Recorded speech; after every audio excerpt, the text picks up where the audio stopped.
Good evening. पिछली class में हम लोगों ने डेवलपमेंट ऑफ प्रेस को पढ़ लिया था और आज हम लोग जो टॉपिक उठाएंगे वो है development of education in India, यानी कि भारत में शिक्षा का विकास। अब जैसा कि हम लोग जानते हैं कि 1757 में जब प्लासी का युद्ध हुआ और उसके बाद बक्सर का युद्ध जब 1764 में हुआ, उसके बाद जो ये ईस्ट इंडिया कंपनी थी इसके पास पॉलिटिकल जो पावर है इंडिया में वो आ गई थी दीवानी अधिकार मिलने के बाद। इलाहाबाद के संधि में दीवानी अधिकार मिला था। ठीक। उसके मिलने के बाद लगभग 50-55 साल तक, 1813 जब तक नहीं आता है तब तक जो ईस्ट इंडिया कंपनी है उसका जो कैरेक्टर रहता है वो एक प्योर लालची व्यापारी का रहता है। और इस दौरान ये पूरा पीरियड जो 1813 तक का है, इस दौरान स्टेट के लेवल पर यानी कि सरकार के लेवल पर एजुकेशन को प्रमोट करने के लिए इनकी तरफ से कोई भी प्रयास नहीं किया गया। जो भी गिने चुने प्रयास इस पीरियड में हुए वो सारे इंडिविजुअल लेवल पर थे जो ईस्ट इंडिया कंपनी के कुछ अधिकारियों ने किए थे। ठीक। यानी कि 1757 से 1813 के बीच का जो भी पीरियड है उसमें इस कंपनी का जो एकमात्र टारगेट था वो ये था कि भारत से मैक्सिमम रेवेन्यू और मैक्सिमम प्रॉफिट को लूट के ले जाना। ठीक। अब क्योंकि जो मास एजुकेशन यानी कि जन शिक्षा है वो एक नॉन प्रॉफिटेबल काम था, इसलिए कोर्ट ऑफ डायरेक्टर्स ने इस पर एक भी रुपया खर्च करने में कोई भी इंटरेस्ट नहीं लिया। ठीक। इस दौरान जैसा मैंने बताया कि जो भी संस्थाएं खुली, जो भी इंस्टीट्यूशंस खुले, जैसे वॉरेन हास्टिंग्स ने कलकत्ता मदरसा खुलवाया 1781 में, जोनाथन डंकन ने बनारस संस्कृत कॉलेज को एस्टैब्लिश किया 1791 में। ये सरकार की सोची समझी एजुकेशन पॉलिसी का हिस्सा नहीं था, बल्कि ये जो ऑफिसर्स थे इनके व्यक्तिगत यानी कि पर्सनल ओरिएंटलिस्ट जो इनके इंटरेस्ट था उसका परिणाम था। ठीक। ये शुरुआती जो इंस्टीट्यूशंस थे इनका जो ऑब्जेक्टिव था वो भारतीयों को मॉडर्न बनाना नहीं था, आधुनिक बनाना नहीं था, बल्कि दीवानी और फौजदारी अदालतों में ब्रिटिश जजेस की सहायता के लिए हिंदू और मुस्लिम कानूनों यानी कि जो हिंदू और मुस्लिम पर्सनल लॉज थे उनके जानकार मौलवी और पंडितों को तैयार करना था। ठीक। इसके साथ एक चीज और ध्यान रखनी जरूरी है कि 1813 के पहले अंग्रेजों ने जानबूझकर भारतीय शिक्षा और संस्कृति में कोई हस्तक्षेप नहीं किया, कोई छेड़छाड़ नहीं की। एक एलियन पावर, एक विदेशी सत्ता, वो भी नई विदेशी सत्ता होने के नाते ये उनकी एक स्ट्रैटेजी थी जिससे कि उनका कुछ बचाव हो सके। किससे बचाव हो सके कि स्थानीय जनता जो है वो ये ना समझे कि ये लोग उनकी जो धार्मिक और जो कल्चरल जो भावनाएं हैं, इमोशंस, उसको ठेस पहुंचा रहे हैं।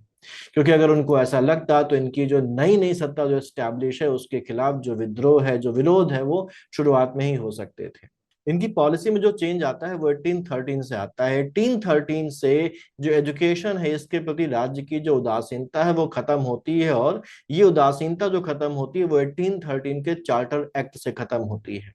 यहाँ पर इस समय जो ब्रिटेन है उस ब्रिटेन में जो यूटिलिटेरियंस हैं, जो इवेंजेलिकल मिशनरीज हैं, इवेंजेलिकल मिशनरीज क्या होती है कुछ देर में हम लोग इसके बारे में बात करते हैं। इनके भारी दबाव के कारण जो ब्रिटिश पार्लियामेंट है, ब्रिटिश संसद है, वो कंपनी को बाउंड करती है, बाध्य करती है, मजबूर करती है कि वो भारत में शिक्षा के लिए हर साल 1 लाख रुपए खर्च करने की शुरुआत करें। ठीक। तो ये जो चेंज है 1813 से हमको देखने के लिए मिला। लेकिन इसके पहले हम लोगों ने भी जैसे कुछ देर पहले बात की थी कि 1781 में कलकत्ता मदरसा की स्थापना की गई थी। 1791 में बनारस के ब्रिटिश रेजिडेंट जोनाथन डंकन ने बनारस संस्कृत कॉलेज की स्थापना करवाई थी। ठीक। 1800 में इनके अलावा सन 1800 जब आता है, 1813 के पहले के पीरियड की हम लोग बात कर रहे हैं, तो फोर्ट विलियम कॉलेज की स्थापना करवाई जाती है। किसके द्वारा? ठीक। 1800 में ये करवाता है कौन? Lord Wellesley. ठीक है। ये जो फोर्ट विलियम कॉलेज 1800 में स्टैब्लिश करवाया गया लॉर्ड वेलेजली के द्वारा, इस कॉलेज का जो ऑब्जेक्टिव था वो भारतीयों को पढ़ाना या भारतीयों के लिए नहीं था, बल्कि उसका ऑब्जेक्टिव था ब्रिटेन से जो यंग सिविल सर्वेंट्स आ रहे हैं भारत में काम करने के लिए, उनको भारतीय भाषाओं का, भारतीय रीति रिवाजों का और कानूनों के लिए ट्रेनिंग देना, जिससे कि वो भारत में बेहतर तरीके से एडमिनिस्ट्रेशन का काम कर सके। हालांकि बाद में जो कोर्ट ऑफ डायरेक्टर्स हैं उनके ऑब्जेक्शन के कारण इसको बंद कर दिया गया, और इन ऑफिसर्स की ट्रेनिंग के लिए इंग्लैंड में ही एक कॉलेज खोला गया 1806 में, जिसका नाम था हेलीबरी कॉलेज। हेलीबरी कॉलेज ये कहां पर खोला गया? इंग्लैंड में ही खोला गया 1806 1906 में इन ऑफिसर्स को ट्रेन करने के लिए। ठीक। अब जो इंटेलेक्चुअल इंडियंस थे उन्होंने यहाँ पर ये निष्कर्ष निकाला कि वेस्टर्न एजुकेशन के माध्यम से ही देश की जो सोशल, इकोनॉमिक और पॉलिटिकल जो दुर्बलता है, जो कमजोरी है, उसको दूर किया जा सकता है। राजा राम मोहन राय, ईश्वरचंद विद्यासागर, केशव चंद्र सेन जैसे जो इंटेलेक्चुअल, जो विचारक थे, उन्होंने महसूस किया कि केवल जो प्राचीन धार्मिक ग्रंथ हैं, जो पारंपरिक शिक्षा संस्कृत और अरबी में दी जा रही है, अगर हम इन्हीं तक सीमित रहते हैं, भारत के लोगों को इन्हीं तक सीमित रखते हैं, तो भारत जो है वो इस मॉडर्न वर्ल्ड की दौर में बहुत पीछे छूट जाएगा। इन नेताओं का ये स्पष्ट मानना था कि भारत की दुर्दशा का जो मेन कारण है वो है यहाँ पर फैला हुआ अंधविश्वास, यहाँ की रूढ़िवादिता और यहाँ की सामाजिक कुरीतियां, जैसे सती प्रथा हो गई, छुआछूत हो गई, जो चाइल्ड मैरिजेस हैं वो हो गया। उनका यह मानना था कि इन्हें जड़ से खत्म करने के लिए वेस्टर्न एजुकेशन में जो रैशनलिज्म यानी कि तर्कवाद है, ह्यूमनिज्म यानी कि जो मानववाद है, और साइंटिफिक टेम्परामेंट यानी कि वैज्ञानिक दृष्टिकोण का इंडियन सोसाइटी में आना बहुत ज्यादा जरूरी है। इन्हीं के आने पर ये जो कुप्रथाएं हैं वो समाप्त हो सकती हैं। और इसी सोच का रिजल्ट ये था कि 1817 में राजा राम मोहन रॉय ने डेविड हेयर के साथ मिलकर कलकत्ता में हिंदू कॉलेज की स्थापना की थी। ठीक। 1817 में हिंदू कॉलेज की स्थापना की किसने? राजा राम मोहन रॉय ने। किसके साथ मिलकर करी थी? डेविड हेयर के साथ मिलकर करी थी। ये ध्यान रखने वाली बात है, इस पर कई बार एग्जाम में क्वेश्चन जो है वो आया हुआ है। यही जो हिंदू कॉलेज है ये आगे चलकर भारत में वेस्टर्न एजुकेशन और जो इंडिपेंडेंट फ्री जो आइडियाज है उनका बहुत बड़ा एपिसेंटर उभर कर आता है। ठीक। जब ब्रिटिश एडमिनिस्ट्रेशन में ये बहस चल रही थी कि भारतीयों को एजुकेशन किस भाषा में दी जाए, किस रूप में दी जाए, तब यही जो इंटेलेक्चुअल इंडियंस थे, इन्होंने क्लियरली जो एंग्लिसिस्ट यानी कि जो आंग्लवादी हैं उनका समर्थन किया। हम लोग इसके बारे में भी कुछ देर में बात करेंगे कि ये जो विवाद था वो क्या था। और ये जो एंग्लिसिस्ट के समर्थन की बात थी, इसका सबसे बड़ा जो एग्जाम्पल हमको देखने को मिलता है वो 1823 में देखने को मिलता है, जब राजा राम मोहन रॉय उस समय के गवर्नर जनरल लॉर्ड एमहर्स्ट को एक लेटर लिखते हैं जिसमें वो उनके द्वारा संस्कृत कॉलेज खोलने का विरोध करते हैं और कहते हैं कि संस्कृत कॉलेज खोलने की जगह पर एक ऐसा कॉलेज खोलना चाहिए जिसमें केमिस्ट्री, एनाटॉमी यानी कि शरीर रचना, और नेचुरल फिलोसफी यानी कि प्राकृतिक दर्शन जैसे जो मॉडर्न सब्जेक्ट्स हैं वो पढ़ाए जाए। दरअसल 1823 में ब्रिटिश सरकार की general committee of public instruction यानी कि लोक शिक्षा की सामान्य समिति ने कलकत्ता में एक नया संस्कृत कॉलेज खोलने का निर्णय लिया था, जैसे कि जो ट्रेडिशनल एजुकेशन है उसको बढ़ावा दिया जा सके। राजा राम मोहन रॉय ने गवर्नर जनरल लॉर्ड एमहर्स्ट को एक कड़ा लेटर लिखा जिसमें उन्होंने ये कहा कि भारत को व्याकरण, न्याय शास्त्र और वेदांत के पुराने सिद्धांतों को फिर से पढ़ने की जरूरत नहीं है, ये तो हम पहले से ही पढ़ रहे हैं और ये पहले से ही देश को अंधकार में रखे हुए हैं। उन्होंने अपने लेटर में ये लिखा था कि अगर ब्रिटिश सरकार की मंशा भारत को अंधकार में ही रखने की है तो संस्कृत शिक्षा प्रणाली उसके लिए सबसे उपयुक्त साधन है। इसके बजाय उन्होंने सरकार से यूरोपियन वैज्ञानिकों और टीचर्स को अपॉइंट करके मॉडर्न साइंस पढ़ाने की मांग करी। जो अंग्रेज थे, खास तौर से उस समय उस कमेटी में जो ओरिएंटलिस्ट थे, एंग्लिसिस्ट वो थे जो इंग्लिश में इन सब चीजों को पढ़ाने की बात करते थे, और ओरिएंटलिस्ट वो थे जो भारत की जो वर्नाकुलर लैंग्वेज है और जो भारत की जो लिटरेचर और चीजें हैं उनको प्रेफर करते थे। तो ये जो ओरिएंटलिस्ट यानी कि जो प्राच्यवादी थे, उन्होंने राजा राम मोहन राय की इस अपील को सिरे से खारिज कर दिया। रिजल्ट ये निकला कि उनके कड़े विरोध के बावजूद 1824 में कलकत्ता संस्कृत कॉलेज की स्थापना कर दी गई। तो कलकत्ता संस्कृत कॉलेज खुलता है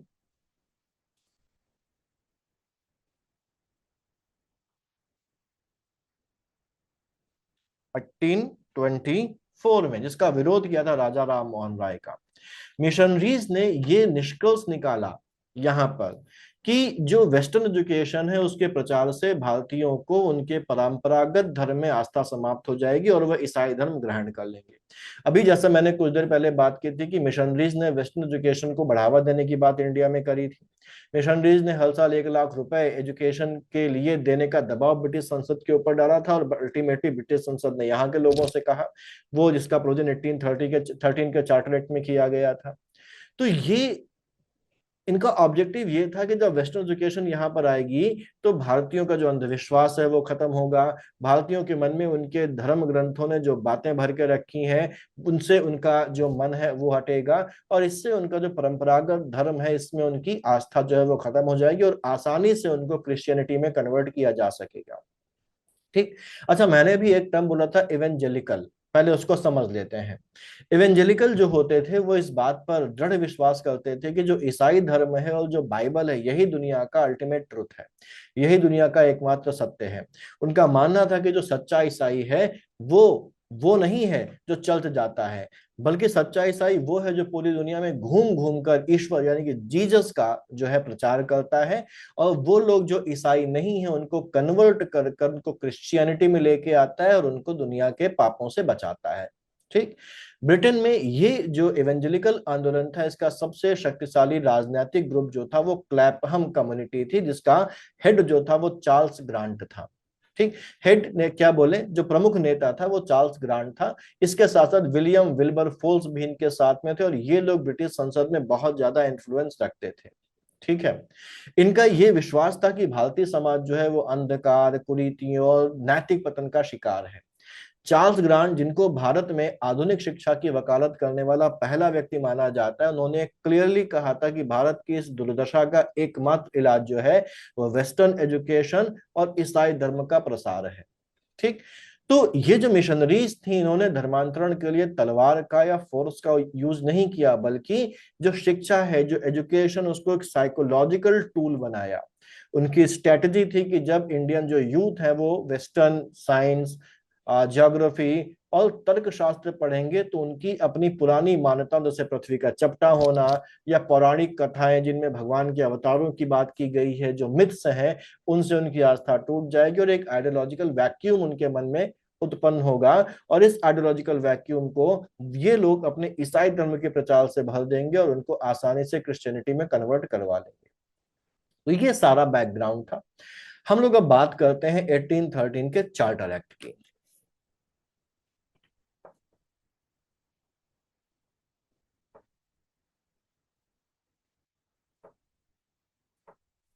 तो जैसा मैंने अभी बताया था कुछ देर पहले कि ब्रिटेन में जो यूटिलिटेरियंस यानी कि जो उपयोगितावादी थे और जो इवेंजेलिकल्स थे, इनके दबाव के कारण ब्रिटिश संसद ने पहली बार ईस्ट इंडिया कंपनी को भारत में एजुकेशन के प्रति उसकी रिस्पॉन्सिबिलिटी का एहसास कराया। कंपनी को अब केवल व्यापार नहीं बल्कि अपने प्रजा के कल्याण पर भी ध्यान देना होगा, अपनी प्रजा के वेलफेयर पर भी ध्यान देना होगा, ऐसा कंपनी से कहा गया। तो ये जो चार्टर एक्ट 1813 था, इसकी धारा थी सेक्शन 43। इसके सेक्शन 43 के तहत ये कंपलसरी किया गया था कि कंपनी जो है वो भारत से जो भी रेवेन्यू कलेक्ट करेगी उस रेवेन्यू से हर साल कम से कम 1 लाख रुपए का जो अमाउंट है वो शिक्षा पर खर्च करेगी। 1 lakh per year on education, 1 lakh रुपए हर साल शिक्षा पर खर्च करेगी। ठीक। इस एक्ट में ये साफ साफ लिखा गया था कि ये जो अमाउंट खर्च किया जा रहा है 1 लाख रुपए का हर साल, इसका काम क्या होगा। तो ये कहा गया कि इसका पहला काम तो होगा कि जो लिटरेचर है इंडिया का उसका रिवाइवल यानी कि पुनरुद्धार किया जाएगा, जो इंटेलेक्चुअल जो भारतीय हैं उनको प्रोत्साहित किया जाएगा। ठीक। और दूसरा होगा कि ब्रिटिश क्षेत्र के जो निवासी हैं, जो इंडियन टेरिटरीज हैं, ठीक है, ब्रिटिश के कंट्रोल में, वहां पर जो लोग रहते हैं उनमें विज्ञान यानी कि साइंस की जो नॉलेज है उसको इंट्रोड्यूस किया जाए, उसको प्रमोट किया जाए और उसकी जो है वो उन्नति करवाई जाए। ये दो चीजें थी, पाश्चात्य शिक्षा का समर्थन यहां पर किया जा रहा था इसी एक्ट में। अच्छा, इसके पीछे दिमाग क्या था, अभी हम लोगों ने बात करी ईसाई धर्म को बढ़ावा देना। ठीक। तो इसी एक्ट ने एक काम और किया था कि जो ईसाई ईसाई मिशनरीज थे उनको भारत आने, भारत में बसने और अपने धर्म और शिक्षा का खुलेआम प्रचार प्रसार करने की कानूनी अनुमति भी प्रदान करी गई थी। ये देखिए चीज लिंक कर रही है कि वेस्टर्न एजुकेशन देकर पहले इंडियन लोगों के मन में उनके धर्म के प्रति जो आस्था है उसको खत्म किया जाए, जब वो खत्म हो जाए तो ईसाई मिशनरीज आएंगी भारत और वो क्रिश्चियनिटी का प्रचार प्रसार करेंगी। तो मेन ऑब्जेक्टिव यही था। अब 1 लाख रुपए का यहाँ पर अलॉटमेंट तो कर दिया गया, लेकिन इतना बड़ा देश हमारा भारत था, उसके लिए जो 1 लाख रुपए का जो सालाना अमाउंट था, ये ऊंट के मुंह में जीरे के जैसा था। लेकिन फिर भी ये एक इम्पॉर्टेंट स्टेप था। यहाँ पर पैसे की मात्रा अगर हम ना भी देखें, तो यहाँ पर मेन चीज ये है कि विदेशी एक पावर इंडिया में, जिसने कागजों पर ही सही इंडियंस को एजुकेट करने की जो रिस्पॉन्सिबिलिटी है उसको एक्सेप्ट कर लिया। ये इंपॉर्टेंट यहाँ पर है चीज। अब 1813 के चार्टर एक्ट में ये तो लिख दिया गया था कि जो पैसा है वो लिटरेचर के रिवाइवल के लिए, साइंस के प्रमोशन पर खर्च होगा, लेकिन उसमें ये क्लियर नहीं किया गया था कि यहाँ पर इस लिटरेचर का मतलब क्या है। ठीक, ये लिटरेचर का मतलब क्या संस्कृत और अरबी लिटरेचर यानी कि इंडियन लिटरेचर यानी कि ओरिएंटलिस्ट लिटरेचर से है, या इंग्लिश यानी कि वेस्टर्न लिटरेचर से है, कि किस लिटरेचर को यहाँ पर रिवाइव करने की बात हो रही है। ये जो यहाँ पर अस्पष्टता थी, ये जो यहाँ पर एम्बिग्युइटी थी, इसने ब्रिटिश अधिकारियों के बीच में कंफ्यूजन क्रिएट कर दिया, एक भ्रम पैदा कर दिया। और इस विवाद के कारण एक बड़ा चीज निकल के आती है, इसको आज हम आंग्ल प्राच्यवादी विवाद या एंग्लो ओरिएंटलिस्ट कंट्रोवर्सी के रूप में जानते हैं। ठीक, और इस विवाद के कारण कोई ठोस नीति नहीं बन पाई। नतीजा ये हुआ कि 1813 में ये प्रावधान तो कर दिया गया, लेकिन 1823 तक ये 1 लाख रुपए का जो ये अमाउंट था, ये केवल कागजों पर ही अलॉट होता रहा। रियलिटी में एक भी रुपया खर्च जो है वो नहीं किया जा सका।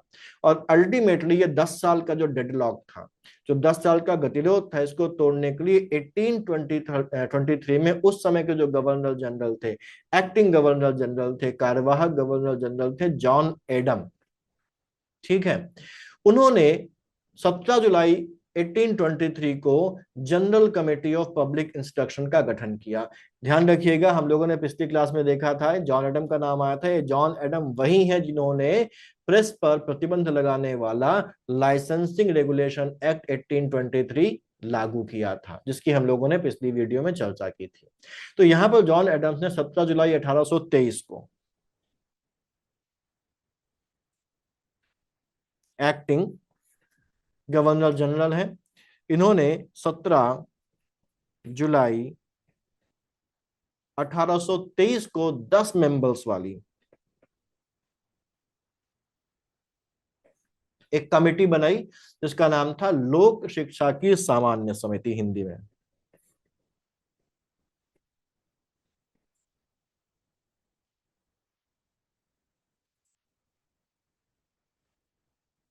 ठीक, इंग्लिश में क्या है, general committee of public instruction, general committee of public instruction, GCPI. ठीक है, इस समिति को यह तय करने का अधिकार दिया गया कि 1 लाख रुपए के अमाउंट को कैसे और कहां खर्च किया जाना चाहिए। और इस कमेटी का जो पहला प्रेसिडेंट था वो था जॉन एच हैरिंगटन।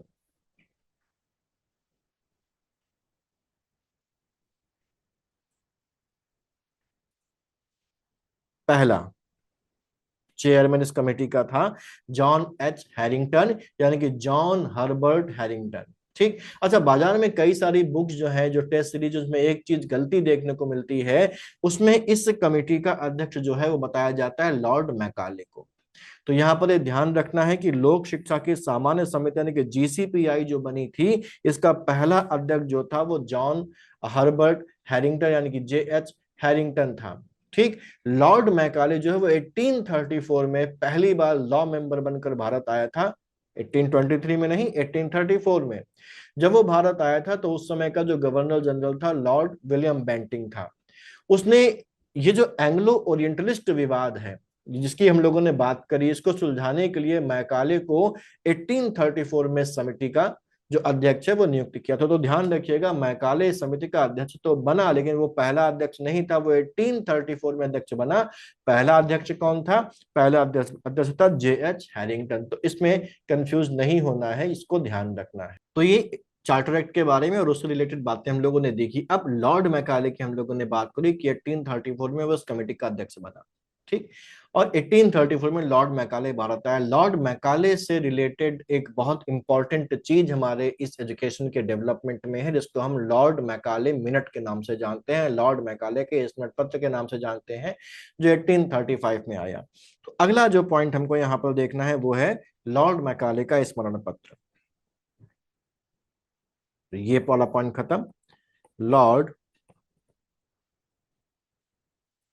मैकाले का 1835 लॉर्ड मैकालेस मिनट।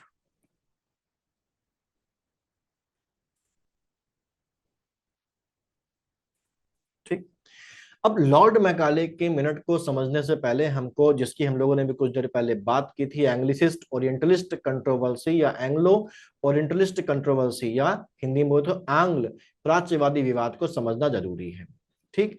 ये जो विवाद था ये 1813 के चार्टर एक्ट की अस्पष्ट भाषा की वजह से उत्पन्न हुआ था, जिसमें 1 लाख रुपए साहित्य के रिवाइवल और विज्ञान की उन्नति के लिए अलॉट करने की बात की गई थी, और वहां पर यह क्लियर नहीं था कि कौन से साहित्य की बात की जा रही है। तो जब 1823 में 10 मेंबर्स वाली general committee of public instruction बनती है, तो वो 1 लाख रुपए खर्च करने के मुद्दे पर 2 गुटों में बंट जाती है। 5 मेंबर एक तरफ हो जाते हैं और 5 मेंबर दूसरी तरफ हो जाते हैं।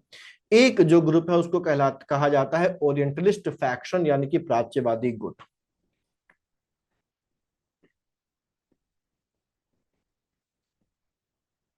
प्राच्यवादी गुट यानी कि ओरिएंटलिस्ट फैक्शन। इस गुट को लीड करने वाले जो व्यक्ति थे वो थे H.T. प्रिंसेप। क्वेश्चन आया है इस पे।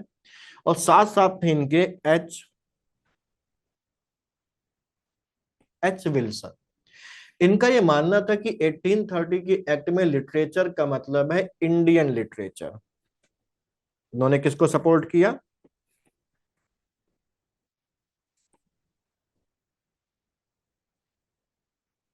इंडियन लिटरेचर को, संस्कृत, अरबी, फारसी लिटरेचर को।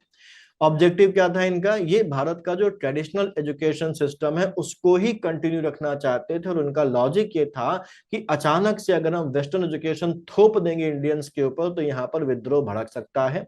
ये लोग एजुकेशन के मीडियम के रूप में जो यहाँ की ट्रेडिशनल भाषाएं थी, जो स्थानीय भाषाएं थी, उनका इस्तेमाल करने के समर्थक थे। ठीक। दूसरा जो ग्रुप था जिसको हम लोग बोलते हैं एंग्लिसिस्ट। ठीक। यानी कि आंग्लवादी गुट।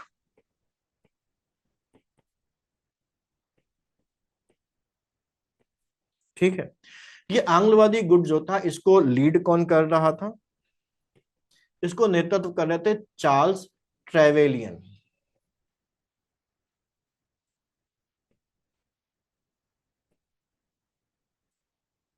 Charles Trevelyan. और बाद में इसको लीड करता है कौन?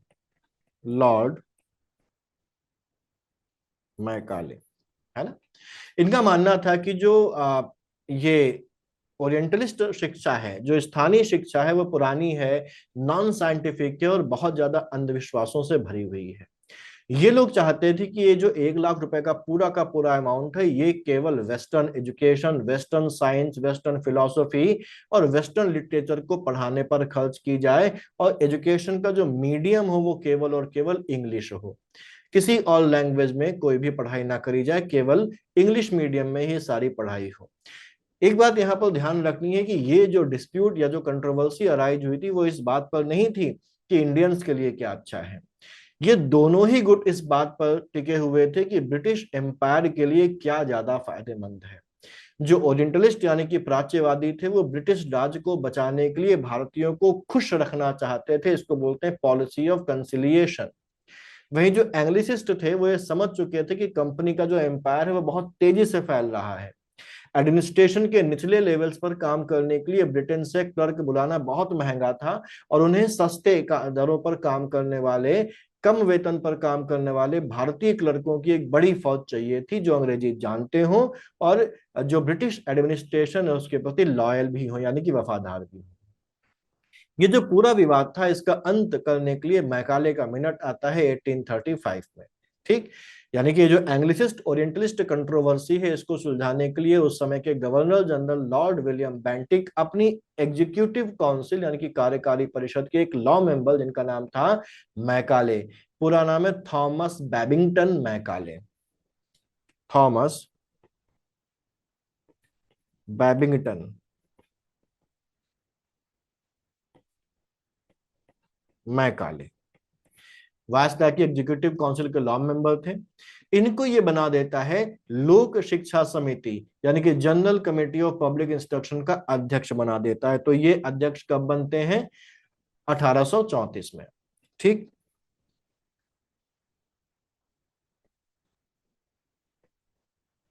जीसीपीआई के अध्यक्ष 1834 में बनते हैं और इसका अध्यक्ष बनने के बाद 2 फरवरी 1835 को ये अपना जो मिनट है ये प्रेजेंट करते हैं, अपना जो स्मरण पत्र है वो प्रस्तुत करते हैं। मैकाले कट्टर यूटिलिटेरियन थे, जिसे भारतीय संस्कृति से सख्त नफरत थी, ये ध्यान रखिएगा। ठीक, उसने जो इंडियन एजुकेशन सिस्टम है उसका घोर मजाक उड़ाते हुए अपने मिनट में कहा था कि यूरोप के एक अच्छे पुस्तकालय की एक अलमारी का एक तख्ता जो है वो भारत और अरब के पूरे लिटरेचर के बराबर है। ठीक है, एक तख्ते में जो किताबें हैं वो भारत और अरब के पूरे लिटरेचर के बराबर वैल्यू रखती हैं। ठीक, उसने कुछ यहां पर रिकमेंडेशंस दी।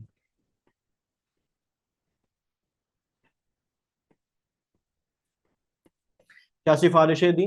सिफारिशें उसने दी, पहली सिफारिश ये थी कि माध्यम जो पढ़ाई का होना चाहिए, शिक्षा का माध्यम क्या होना चाहिए? केवल अंग्रेजी होना चाहिए। इसीलिए आजकल भी हम लोग देखते हैं कि जो अंग्रेजी के समर्थक है उनको मैकाले पुत्र कहा जाता है। माध्यम केवल क्या होना चाहिए? इंग्लिश होना चाहिए। दूसरा उसने यहाँ पर रिकमेंड किया कि सरकार ये जो लिमिटेड रिसोर्सेज का इस्तेमाल करने की अनुमति दे रही है, जो सीमित अनुदान दे रही है, इसका इस्तेमाल भारतीय पारंपरिक शिक्षा के बजाय केवल वेस्टर्न एजुकेशन और विज्ञान के प्रसार पर खर्च किया जाए। यानी कि जो पूरा पैसा है, यानी कि जो सीमित संसाधन है, 1 ही लाख रुपया तो है,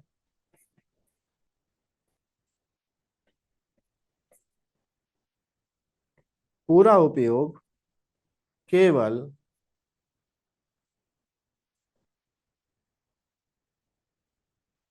वेस्टर्न एजुकेशन और साइंस के लिए किया जाए। ठीक, मैकाले की इन सिफारिशों को मानते हुए 7 मार्च 1835 को बेंटिंग ने एक ऑफिशियल रिजोल्यूशन पारित कर दी, एक आधिकारिक प्रस्ताव पारित कर दिया कि ब्रिटिश सरकार का मेन ऑब्जेक्टिव भारत में यूरोपियन लिटरेचर और विज्ञान को बढ़ावा देना होगा। तो कब किया गया ये? 7 मार्च 1835। जो बेंटिंग था उसने घोषणा की, क्या घोषणा की? कि जो ब्रिटिश सरकार है उसका मेन ऑब्जेक्टिव क्या है? यूरोपीय साहित्य प्लस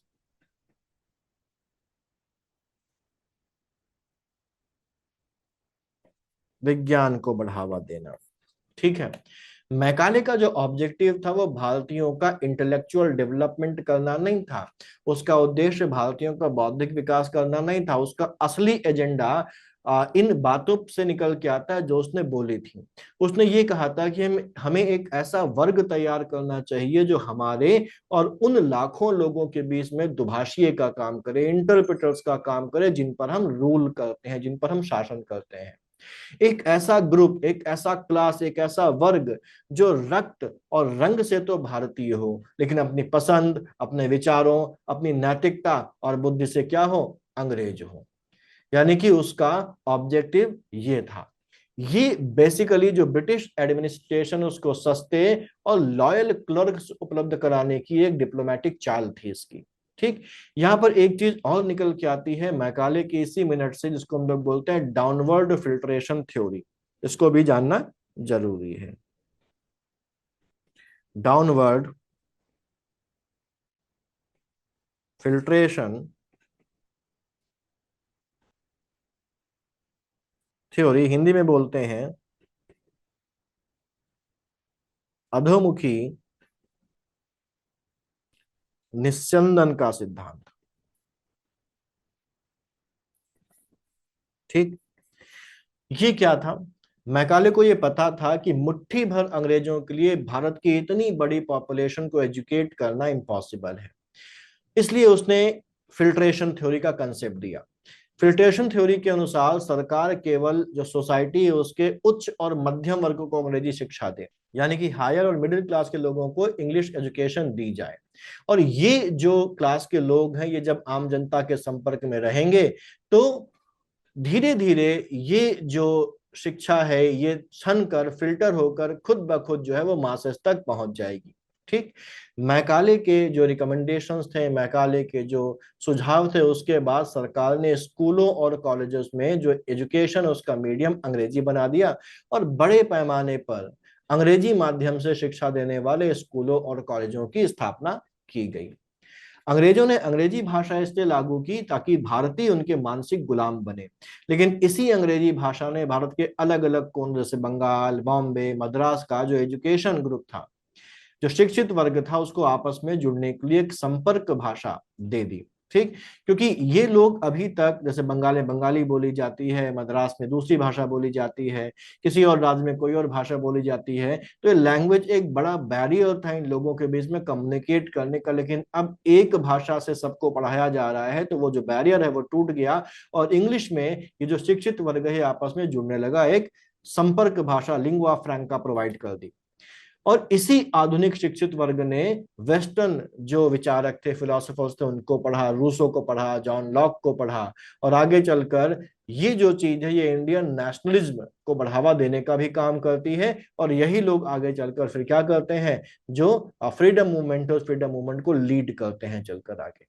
ठीक। तो पॉजिटिव चीज भी है और नेगेटिव चीज भी है, ये भी हमको ध्यान रखना है। अब अगला जो पॉइंट है हमारे पास वह चार्ल्स वुड डिस्पैच जो 1854 का है।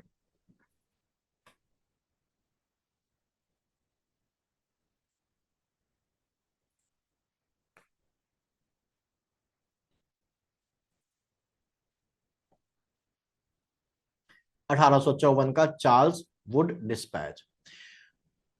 तो जो चार्ल्स वुड डिस्पैच है 1854 का, इसको इंडियन एजुकेशन की हिस्ट्री का अब तक का सबसे ज्यादा कॉम्प्रहेंसिव, सिस्टमैटिक और दूरदर्शी डॉक्यूमेंट जो है वो माना जाता है।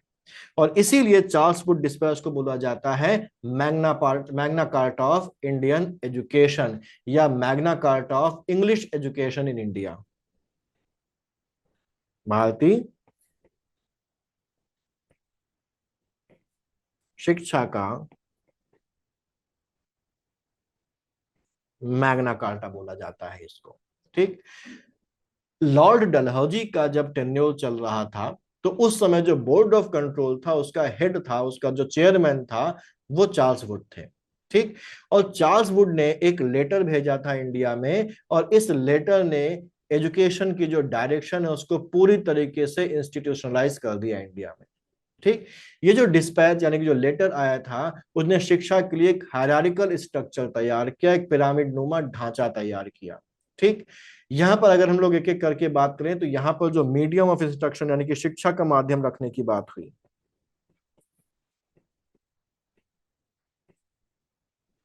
ठीक। ये कहा गया।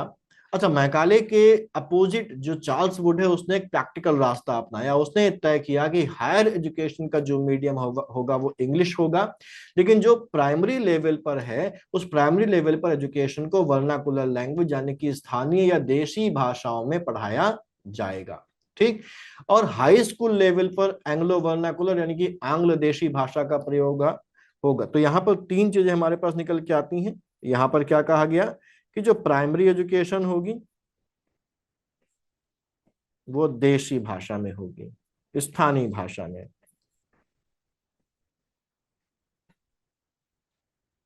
हाई स्कूल लेवल जो होगा उसमें इंग्लिश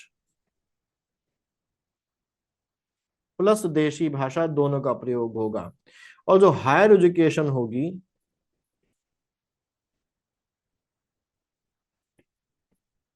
ये केवल और केवल किस में होगी, इंग्लिश में होगी। ये ध्यान रखना है। सरकार से इस लेटर में, इस डिस्पैच में ये कहा गया कि जो मास एजुकेशन है, जो जनसाधारण है, उसकी शिक्षा की रिस्पॉन्सिबिलिटी सरकार को उठानी होगी।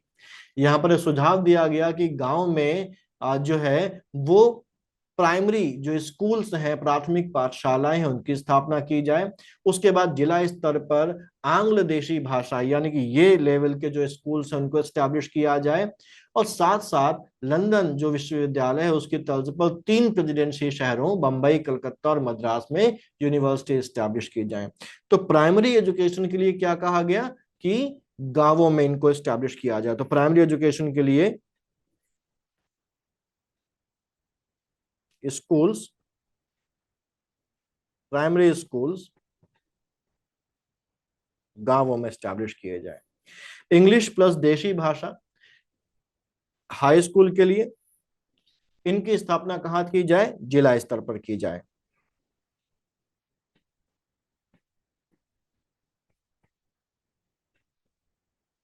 ठीक। और हायर एजुकेशन के लिए यूनिवर्सिटीज यानी कि विश्वविद्यालय स्थापित किए जाए। कहां पर, 3 प्रेसिडेंसीज में। ठीक, कहां कहां, बंबई, कैलकाटा और मद्रास में। ठीक, विश्वविद्यालय स्थापित की जाए। ठीक, यानी कि अगर हम लोग देखें तो अलग अलग एक हायरार्की यहां पर बन गई। तो डिस्पेंस की सिफारिश पर लंदन विश्वविद्यालय की तर्ज पर 1857 में कलकत्ता, बंबई और मद्रास में 3 नई यूनिवर्सिटीज को एस्टैब्लिश किया गया। ईयर को ध्यान रखना है। और एक चीज और ध्यान देनी है कि शुरुआत में ये जो यूनिवर्सिटीज थी ये केवल परीक्षा लेने वाली संस्थाएं थी। ये केवल एग्जामिनेशंस को कंडक्ट करवाने वाले इंस्टीट्यूट थे। यहाँ पर पढ़ाई नहीं करवाई जाती है, टीचिंग जो है यहाँ पर उस समय नहीं करवाई जा रही थी, केवल एग्जाम लेना इनका काम था। ठीक। फिर एक और चीज थी यहां पर, डिपार्टमेंट ऑफ पब्लिक इंस्ट्रक्शन।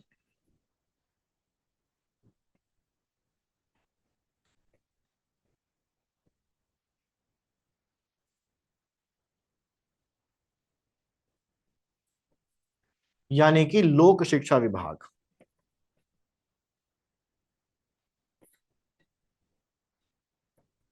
ठीक। यहां पर यह कहा गया कि भारत के सभी 5 प्रांत, 5 प्रोविंस कौन कौन से, बंगाल, बॉम्बे, ये 5 प्रांत थे उस समय। Bengal, Bombay, Madras, north west frontier यानी कि नॉर्थ वेस्ट प्रोविंस, उत्तर पश्चिमी प्रांत और पंजाब। ठीक, तो ये 5 प्रांत थे। इनमें एजुकेशन के एडमिनिस्ट्रेशन के लिए, शिक्षा के प्रशासन के लिए अलग लोक शिक्षा विभाग बनाया गया। ठीक, यानी कि इन 5 प्रांतों में डिपार्टमेंट ऑफ पब्लिक इंस्ट्रक्शन को एस्टैब्लिश किया गया और इनका हेड कौन होता था, इनके हेड को बोला जाता था डायरेक्टर। साथ ही साथ ग्रांट इन एड सिस्टम शुरू करा गया इससे।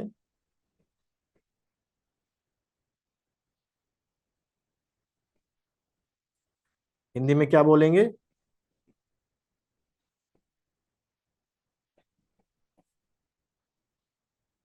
सहायता अनुदान प्रणाली।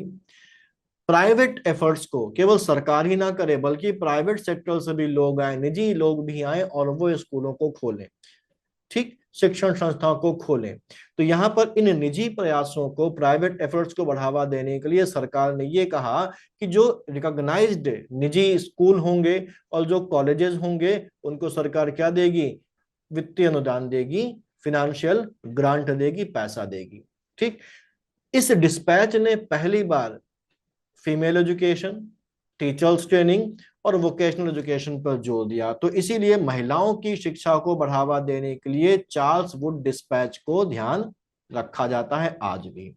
तो यहां पर ध्यान रखना है कि ये जो डिस्पैच है इसने पहली बार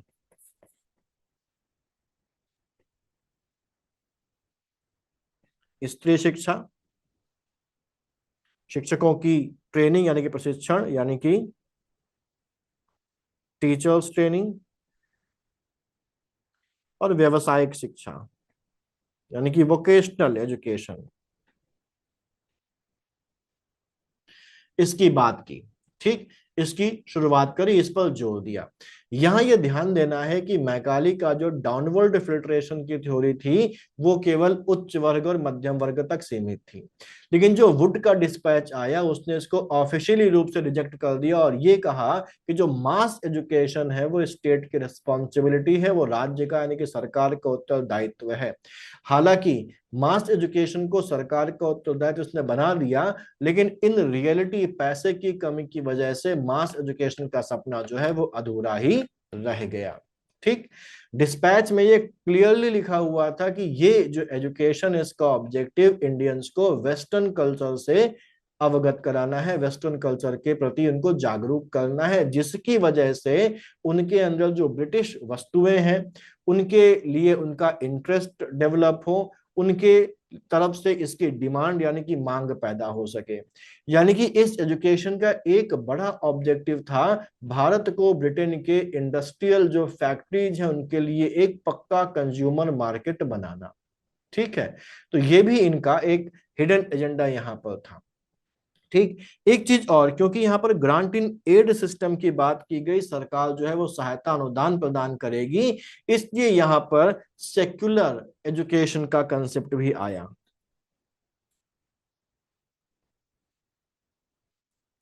सेकुलर एजुकेशन की धर्मनिरपेक्ष शिक्षा का कंसेप्ट भी आया। क्यों आया? क्योंकि सहायता अनुदान ग्रांट इन एड प्रणाली लागू की गई थी, इसलिए नियम बनाया गया कि जो सरकारी अनुदान है उनको प्राप्त करने वाले जो संस्थान होंगे, जो इंस्टीट्यूशंस होंगे, उनकी शिक्षा पूरी तरीके से धर्मनिरपेक्ष होगी, सेकुलर होगी। ठीक है, ये जो है ये बेसिकली जो मिशनरीज थी उनकी जो रिलीजियस एजुकेशन देने की जो स्ट्रेटजी थी उस पर एक तरीके से रोक लगाने वाली बात हो गई। और आज हम भारत में शिक्षा का जो ढांचा देखते हैं, हम लोग देखते हैं कि इंडिया में भी ऐसे जिनका संबंध सरकार से किसी भी तरीके से है, वहां पर रिलीजियस इंस्ट्रक्शंस पर संवैधानिक प्रावधान लागू होते हैं। साथ ही साथ भारत में हम आज एजुकेशन का जो एक स्ट्रक्चर देखते हैं कि प्राइमरी स्कूल्स होते हैं, फिर हाई स्कूल्स होते हैं, कॉलेजेस होते हैं, यूनिवर्सिटीज होती हैं, और इन सब पर कंट्रोल करने के लिए हमारे पास शिक्षा निदेशालय वगैरह है। ये पूरा जो चीजें हैं इसका जो नींव है वो इस चार्ल्स वुड के डिस्पैच ने ही रखी थी, ये ध्यान रखने वाली बात है। नेक्स्ट है हमारा हंटर एजुकेशन कमीशन।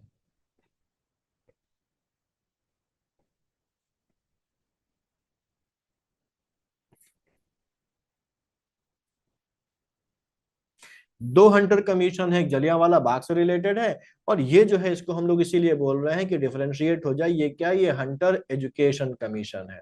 हंटर शिक्षा आयोग है जो शिक्षा से संबंधित था, 1882 83 का है ये।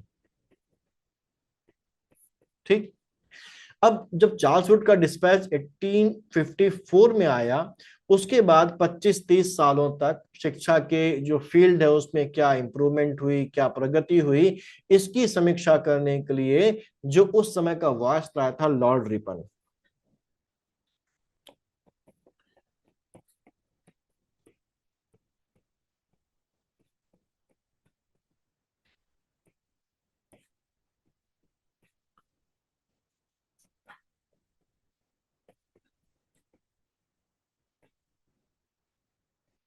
ठीक है, लॉर्ड रिपन ने 1882 में, 1882 में विलियम विल्सन हंटर की चेयरमैनशिप में इस आयोग का गठन किया था। चेयरमैन कौन? William Wilson Hunter.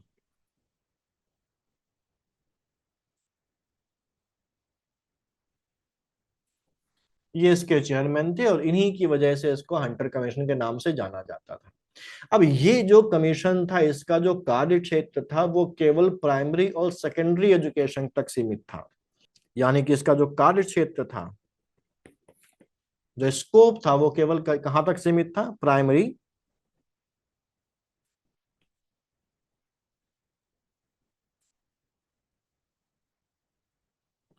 And secondary education तक।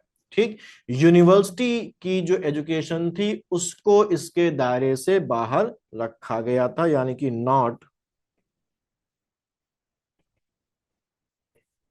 यूनिवर्सिटी। ये ध्यान रखिएगा, अक्सर एग्जाम में आ जाता है कि हंटर आयोग ने विश्वविद्यालयों में सुधार किया, जो कि गलत था। विश्वविद्यालय तो इसके पर्वे में थे ही नहीं। ठीक।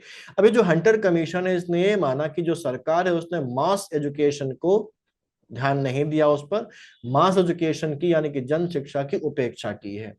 इसलिए सबसे ज्यादा जो क्रांतिकारी सिफारिश इसने दी वो ये दी कि प्राइमरी एजुकेशन जो है वो मातृभाषा यानी कि वर्नाकुलर में दी जानी चाहिए, और इसका जो मैनेजमेंट है वो कौन करेगा? वो लोकल बॉडीज करेंगी, लोकल बॉडी जिनको अभी अभी बनाया गया था। ठीक। तो इसने जो सिफारिश दी वो क्या दी कि जो प्राइमरी एजुकेशन है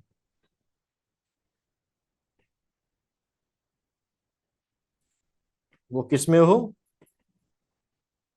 मातृभाषा यानी कि वर्नाकुलर लैंग्वेज में हो। और इसका मैनेजमेंट कौन करे? वो करेंगी लोकल बॉडीज, यानी कि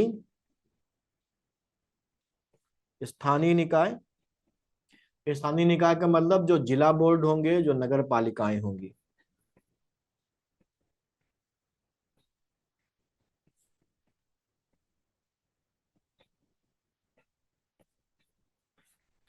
ये करेंगी। ये ध्यान रखने वाली बात है कि ये जो स्थानीय निकाय, इनका भी गठन अभी अभी हुआ है। ठीक। हम जानते हैं कि 1882 में ही लॉर्ड रिपन ने भारत में लोकल सेल्फ गवर्नमेंट का प्रस्ताव जो है वो पारित किया था। ठीक है। हंटर कमीशन द्वारा जो प्राइमरी एजुकेशन है उसको जिला बोर्डों और नगर पालिकाओं को सौंपने की जो सिफारिश की गई थी वो बेसिकली रिपन की उसी डिसेंट्रलाइज्ड पॉलिसी का प्रैक्टिकल एक्सटेंशन था। डिसेंट्रलाइज पॉलिसी क्या? ये स्थानीय निकाय वाला। ठीक। यहां पर रिपन ने जो ये हंटर कमीशन, उसने एक और रिकमेंडेशन दी। उसने कहा कि जो सेकेंडरी एजुकेशन है इसका बाइफर्केशन किया, यानी कि इसको दो भागों में बांटा।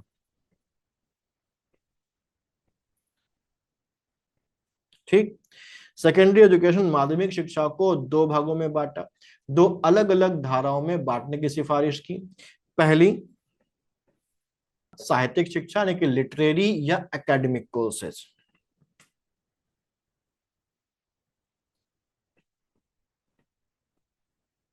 ठीक। ये उन छात्रों के लिए थी, उन स्टूडेंट्स के लिए थी जो आगे विश्वविद्यालयों में प्रवेश करना चाहते थे। ठीक। उनके लिए साहित्यिक शिक्षा, जो आगे यूनिवर्सिटीज में प्रवेश चाहते थे, ऐसे छात्रों के लिए ये वाला हो गया। और दूसरा है व्यावसायिक शिक्षा,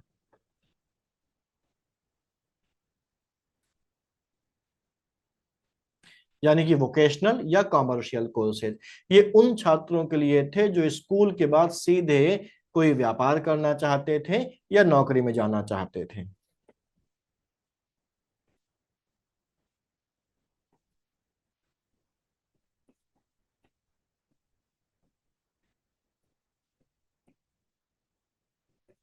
ठीक, उनके लिए ये था। ठीक है। साथ ही साथ अगला जो इनका रिकमेंडेशन था वो था निजीकरण को बढ़ावा देना।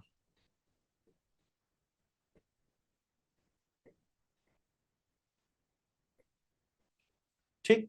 Boost to private enterprises. आयोग ने क्लियरली कहा कि सरकार को धीरे धीरे जो हायर एजुकेशन और जो सेकेंडरी एजुकेशन यानी कि उच्च और माध्यमिक शिक्षा के डायरेक्ट मैनेजमेंट से पीछे हट जाना चाहिए, यानी कि स्टेट का विड्रॉल होना चाहिए यहां से, और इसे ग्रांट इन एड के माध्यम से प्राइवेट या निजी प्रयासों पर छोड़ देना चाहिए। ठीक। हंटर आयोग की सिफारिश ये थी कि सरकार उच्च शिक्षा से हटे और निजी प्रयासों को बढ़ावा दे। ये एक बहुत बड़ा इसका हिस्टोरिकल रिजल्ट निकलकर सामने आता है। जो इंडियंस थे उन्होंने इसको एक अपॉर्चुनिटी के रूप में लिया और अगले 20 सालों के अंदर भारत में प्राइवेट नेशनलिस्ट एजुकेशन इंस्टीट्यूशंस की बाढ़ आ गई। 1884 में पुणे में डेक्कन एजुकेशन सोसाइटी, जिसको फर्ग्यूसन कॉलेज कहा गया, वो खोला गया। 1886 में लाहौर में डीएवी कॉलेज खोला गया। 1898 में एनी बेसेंट ने सेंट्रल हिंदू कॉलेज खोला। हंटर आयोग ने इनडायरेक्टली इस बात को एक्सेप्ट किया कि चार्ल्स वुड का 1854 का वो सपना कि जो शिक्षा की जो रोशनी है, जो शिक्षा का प्रकाश है, वो आम जनता तक पहुंचेगा, वो फेल हो गया। ये इसने एक्सेप्ट कर लिया। सारा सरकारी पैसा जो था वो शहर के एलिट कॉलेजेस में खर्च हो रहा था, और गांवों के प्राइमरी स्कूल जो थे वो पैसे और फंड की कमी की वजह से दम तोड़ रहे थे। हंटर कमीशन ने इसी असंतुलन को ठीक करने की जो है वो कोशिश की। तो ये हंटर कमीशन था, इसको ध्यान रखिएगा, ये इंपॉर्टेंट है। इसके बाद अगला आता है हमारे पास 1902 में बना हुआ रैले कमीशन।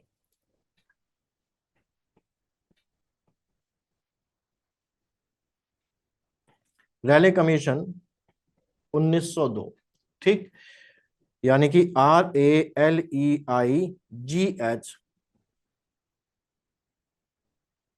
Raleigh commission. ठीक। अब इस समय जो गवर्नर जनरल है वो है लॉर्ड कर्जन। ठीक। ये जो लॉर्ड कर्जन है ये सर थॉमस रैले की चेयरमैनशिप में इस आयोग का गठन करता है। तो चेयरमैन कौन है? Sir Thomas Raleigh. गठन कब हुआ इसका? 1902 में। इसका ऑब्जेक्टिव क्या था? इसका ऑब्जेक्टिव था भारत में यूनिवर्सिटीज की स्थिति, उनकी सिचुएशन की जांच करना और सुधार के उपाय सुझाना। नोट कर लीजिएगा, ऑब्जेक्टिव क्या था? भारत में विश्वविद्यालयों की स्थिति की जांच करना और उनके सुधार के उपाय सुझाना। ठीक है। अब हंटर आयोग के बिल्कुल विपरीत था ये। हंटर आयोग का संबंध केवल प्राइमरी और सेकेंडरी एजुकेशन था। वहीं रैले आयोग का जो ऑब्जेक्टिव था वो किससे रिलेटेड था? यूनिवर्सिटी से रिलेटेड था। इसको प्राइमरी और सेकेंडरी एजुकेशन से दूर रखा गया। ठीक। कर्जन के इस कमीशन में दो इंडियन मेंबर्स भी थे।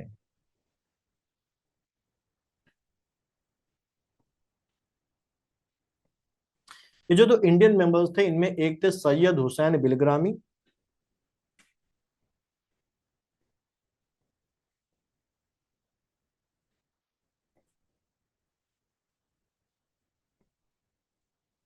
और दूसरे थे कलकत्ता हाई कोर्ट के जज गुरुदास बनर्जी।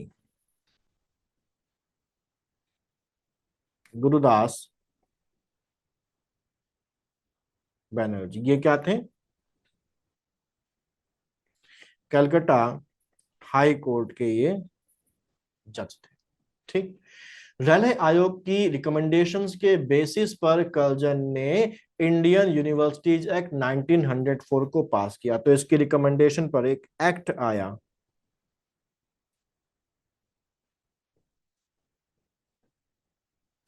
इसका नाम था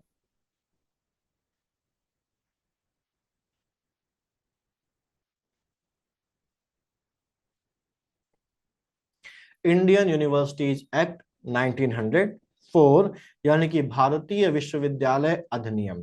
अब ये जो इंडियन यूनिवर्सिटीज एक्ट 1904 था ये बड़ा विवादित रहा। अच्छा, इसके मेन प्रोविजंस क्या है वो हम लोगों को देख लेना है।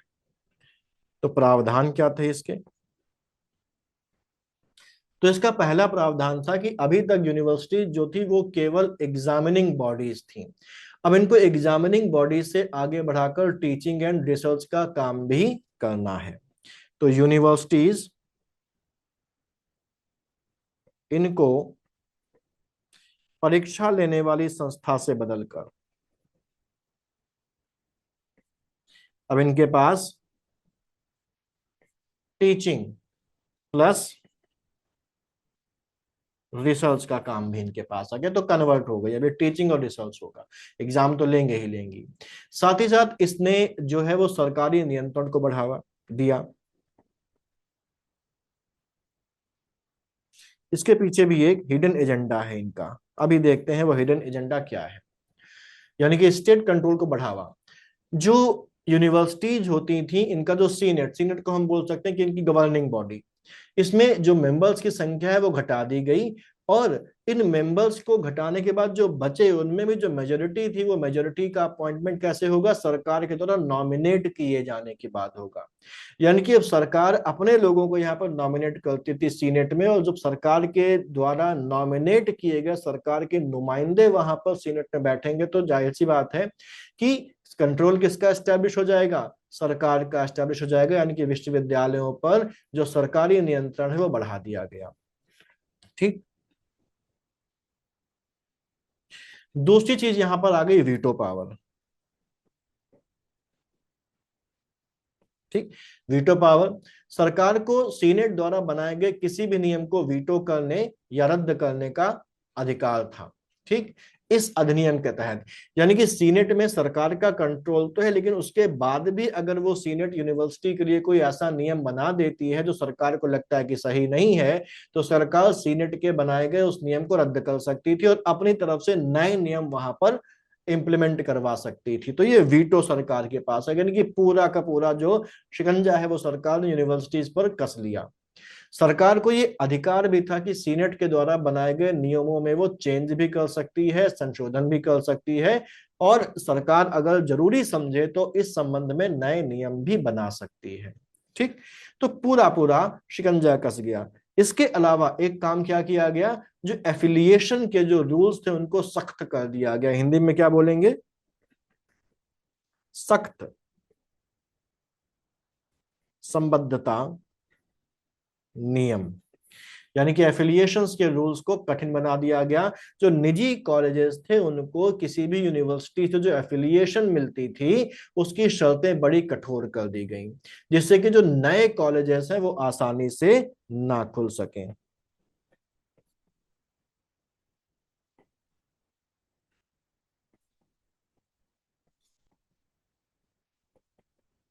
एक और प्रोविजन था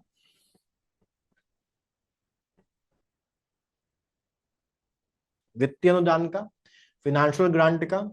यहां पर इस अधिनियम में यह कहा गया कि हायर एजुकेशन के डेवलपमेंट के लिए सरकार 5 सालों तक हर साल 5 लाख रुपए देगी। यानी कि 5 सालों तक प्रतिवर्ष 5 लाख रुपए देने का प्रावधान, यानी कुल कितना? 25 लाख रुपए। और क्यों? हायर एजुकेशन यानी कि उच्च शिक्षा के विकास के लिए। अब यहां पर हमको ये देखने को लग रहा है कि ये एक एजुकेशनल रिफॉर्म है। ठीक।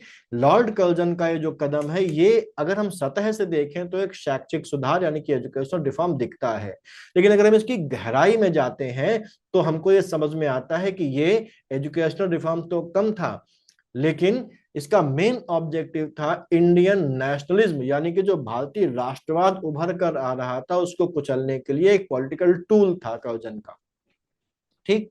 कर्जन जो है वो यूनिवर्सिटीज के गिरते हुए स्तर से उतना परेशान नहीं था जितना इस बात से परेशान था कि हंटर कमीशन के बाद जो निजी कॉलेजेस खुले हैं वो पॉलिटिकल रिवॉल्यूशनरीज की फैक्ट्री के रूप में उभर कर सामने आए हैं, राजनीतिक क्रांतिकारियों के कारखाने बन गए थे वो। सीनेट जो होती थी यूनिवर्सिटीज की, उसमें जो नेशनलिस्ट थे, राष्ट्रवादी थे, उनका दबदबा बढ़ गया था, इसीलिए सीनेट में नॉमिनेशन की बात करी गई, वीटो की बात की गई।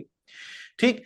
जो एक्ट है उसमें जो ये कठोर कठिन सख्त एफिलिएशन रूल्स किए गए और सीनेट का जो पुनर्गठन किया गया, इसका असली जो मकसद था वो हायर एजुकेशन का सेंट्रलाइजेशन करना था, केंद्रीकरण करना था, और जो इंटेलेक्चुअल उन पर लगाम कसना था। एक बात यहां पर ध्यान रखने वाली है कि सरकारी कॉलेजेस जो होते थे जहां ब्रिटिश अधिकारी या जो लॉयलिस्ट इंडियंस थे वो पढ़ाते थे, वहीं जो निजी कॉलेजेस थे इनकी जो स्थापना की गई और इनका जो शिक्षण का कार्य होता था वो भारत के जो उग्र और जो प्रखर राष्ट्रवादी नेता थे वो करते थे। जैसे अगर हम बात करें तो पुणे में 1884 में डेक्कन एजुकेशन सोसाइटी को स्टैब्लिश किया गया था, किसके द्वारा? बाल गंगाधर तिलक के द्वारा, जो फर्गुसन कॉलेज के नाम से जाना गया आगे। इससे गोपाल गणेश अगारकर भी जुड़े हुए थे। लाहौर में 1886 में डीएवी कॉलेज खोला गया जो लाला लाजपत राय का जिस पर गहरा प्रभाव था, और इसी डीएवी कॉलेज में पढ़ते थे भगत सिंह, आगे चलकर सुखदेव, ये सब वहीं पर पढ़ते थे। कलकत्ता के जो निजी कॉलेजेस थे वहां पर सुरेंद्रनाथ बनर्जी और अरविंदो घोष जैसे नेता जो है वो पढ़ा रहे थे। तो ये बेसिकली वो लोग थे जो खुद राष्ट्रवादी थे और स्टूडेंट्स के अंदर भी राष्ट्रवाद की भावना बढ़ रहा था, और इसी को कंट्रोल करना था, क्योंकि जब क्लासरूम में पढ़ाने वाला टीचर ही एक बड़ा स्वतंत्रता सेनानी हो तो वो छात्रों को केवल इतिहास या भूगोल नहीं पढ़ाएगा, बल्कि उसके भीतर देश प्रेम और अंग्रेजों की गुलामी के खिलाफ विद्रोह के बीज भी बोएगा। ठीक है। सरकारी अनुदान न लेने वाले या कम लेने वाले निजी कॉलेजेस में जो ब्रिटिश सेंसरशिप थी वो भी बहुत कम थी, कि क्या पढ़ाया जा रहा है क्या नहीं पढ़ाया जा रहा था, इस पर इनका कंट्रोल कम था। यहाँ पर छात्रों को मैजिनी, गैरीबाल्डी, रूसो और फ्रेंच रिवॉल्यूशन के जो विचार थे वो खुलकर पढ़ाए जाते थे। स्टूडेंट यूनियन जो होती थी, जो डिबेट क्लब्स होते थे और जो पत्रिकाएं होती थी, उनके माध्यम से ब्रिटिशर्स का जो इकोनॉमिक एक्सप्लॉइटेशन जो वो कर रहे हैं, जैसे दादा भाई नौरोजी की जो ड्रेन थ्योरी है उस पर खुली चर्चाएं होने लगती थी। इन कॉलेजेस के जो हॉस्टल्स होते थे वो जो युवा नेशनलिस्ट थे उनके थिंक टैंक बन गए थे। ठीक। इन कॉलेजेस के इर्द गिर्द जो है वो अखाड़े और जो व्यायामशालाएं हैं वो स्टैब्लिश होने लगी थी, जहां पर छात्रों को लाठी चलाने और फिजिकली स्ट्रांग होने की ट्रेनिंग दी जाती थी, जिससे कि वो ब्रिटिश पुलिस का सामना कर सके। सीक्रेट सोसाइटीज से इनका जुड़ाव होता था, जैसे बंगाल में अनुशीलन समिति है, महाराष्ट्र में अभिनव भारत जैसे क्रांतिकारी संगठन है। इनके ज्यादातर जो रंगरूट होते थे वो इन्हीं निजी कॉलेजेस के यंग स्टूडेंट्स होते थे। इन निजी कॉलेजेस ने हजारों की संख्या में ग्रेजुएट्स पैदा करने का काम किया, लेकिन ब्रिटिश सरकार के पास उनको देने के लिए नौकरियां नहीं थी। अब एक स्टूडेंट जो मॉडर्न एजुकेशन लेकर आया है लेकिन बेरोजगार है, भूखा है, जिसने स्वतंत्रता और समानता के वेस्टर्न आइडियल्स को पढ़ा हुआ है, वो स्वाभाविक रूप से ब्रिटिश सत्ता का सबसे बड़ा और खतरनाक दुश्मन बन जाएगा। और इसी चीज को खत्म करने के लिए कर्जन ने ये चाल चली थी, रैले कमीशन के रिकमेंडेशन पर इंडियन यूनिवर्सिटीज एक्ट को पारित करके। लेकिन जो नेशनलिस्ट लीडर्स थे उन्होंने कर्जन की इस चाल को तुरंत पकड़ लिया। गोपाल कृष्ण गोखले ने इंपीरियल लेजिस्लेटिव काउंसिल में इस बिल का भयंकर विरोध किया और इसे भारतीय शिक्षा को पीछे धकेलने वाला कदम, यानी कि एक रेट्रोग्रेड मेजर कहा। जो नेशनलिस्ट थे उन्होंने आरोप लगाया कि ये जो काम किया गया है ये एजुकेशन रिफॉर्म के नाम पर भारत की इंटेलेक्चुअल अवेकनिंग की हत्या का प्रयास है, भारत की बौद्धिक जागरण की हत्या का प्रयास है। 1904 का ये जो एक्ट था उसने उस गुस्से की भी नींव रख दी जो 1905 के बंगाल विभाजन के बाद स्वदेशी आंदोलन के रूप में फूटी थी। जब कर्जन ने सरकारी विश्वविद्यालयों पर नियंत्रण कड़ा किया तो उसके रेस्पॉन्स में जो नेशनलिस्ट थे उन्होंने नेशनल एजुकेशन का नारा दिया, और इसी एक्ट के विरोध स्वरूप 1906 में नेशनल काउंसिल ऑफ एजुकेशन की स्थापना हुई थी। ध्यान रखिएगा, 1906 में नेशनल काउंसिल ऑफ एजुकेशन यानी कि राष्ट्रीय शिक्षा परिषद की स्थापना हुई थी, और कई सारे स्वतंत्र राष्ट्रीय स्कूल कॉलेज जैसे जादवपुर यूनिवर्सिटी वगैरह जो है वो खोले गए। ठीक। अभी हमारे कुछ चीजें बाकी से, सैडलर आयोग बाकी है, सार्जेंट कमीशन की बात हम लोग को करनी है, तो थोड़ा सा लंबा हो रहा है तो उसको हम लोग आज इतना रखते हैं, बाकी चीजें हम लोग अगले वीडियो में कवर करके इसको फिनिश कर देंगे। तो मिलते हैं अगले वीडियो में। All the best.